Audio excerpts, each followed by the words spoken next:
ప్రభువైన యేసుక్రీస్తు నామములో మీ అందరికీ శుభములు. ఈరోజు పునరుద్ధాన వాక్యం. నీవు ఆయనను నమ్ముకొనుము, ఆయన నీ కార్యము నెరవేర్చు. కీర్తనల పుస్తకము 37వ అధ్యాయము 5వ వచనం. ప్రియమైన సహోదరి సహోదరుడా, దేవుని లేఖనాలు సెలవిస్తున్న రీతిగా మనము ఆయనను నమ్ముకుంటే మనము అనుకున్న కార్యములు ఆయన నెరవేర్చును. మన వ్యక్తిగత జీవితంలో కావచ్చు, మన ఆత్మీయ జీవితంలో కావచ్చు, మనము ఆయన యందు విశ్వాసం ఉంచగలిగితే ఖచ్చితంగా మన జీవితాలలో కార్యములు చేయుటకు ఆయన సమర్థుడు.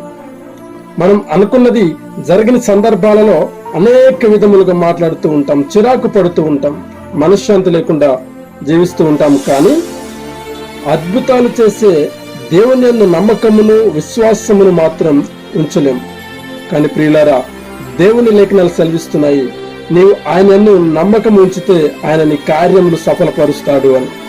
ముఖ్యముగా నీ జీవితంలో ఎటువంటి కార్యాలు జరగటం లేదు అంటే నీ విశ్వాసం ఎలా ఉందో ఒకసారి ఆలోచించుకోండి. ఆవగింజంత విశ్వాసం ఉన్న చాలు అని లేఖనాలు సెలవిస్తున్నాయి. మన విశ్వాసాన్ని మనమే కాపాడుకోవాలి, మన ఆత్మీయ జీవితాన్ని కూడా మనమే కాపాడుకోవాలి. ఎందుకంటే అపవాది ఎప్పటికీ మనము ఎక్కడ ఎలా దొరుకుతామా అని ఎదురు చూస్తూ ఉంటాడు. అబ్రహాము దేవుని నమ్మాడు, ఆశీర్వదించబడ్డాడు.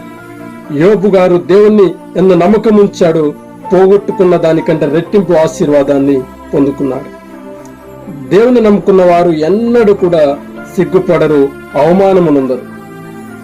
ఆయనను నమ్ముకున్న వారిని ఎన్నడూ కూడా చేయి విడవని దేవుడు మన యేసయ్య. కనుక దేవునికి ప్రియమైన వారులారా, మనము ఆయనను నమ్ముకుంటే మనము అనుకున్న మంచి కార్యములను ఆయన ఖచ్చితంగా నెరవేరుస్తాడు. కాబట్టి దేవుని నమ్మిక ఉంచిన వారముగా ఉందాం. అతి కృప దేవుడే మనకు అనుగ్రహించునుగాక. ఆమేన్. ప్రార్థన. సర్వశక్తిమంతుడా నా యేసురాజా, మీ బంగారు పాదములకు వందనాలు. ఈ దినము మీరు మాతో మాట్లాడుచున్న మాటను బట్టి మీకు స్తుతులు చెల్లిస్తూ ఉన్నాము. మేము అనుకున్న ప్రతి కార్యములో నీ యందు నమ్మకము ఉంచేవారముగా మేము ఉండాలని, అతి కృపతో మమ్మల్ని నింపమని ఈ వీడియో చూస్తున్న ప్రతి ఒక్కరిపైన కూడా మీ అమూల్యమైన కృపను నిలిపి దీవించి ఆశీర్వదించమని యేసయ్య అతి పరిశుద్ధ నామమున అడిగి ప్రార్థిస్తున్నాము తండ్రి. ఆమేన్.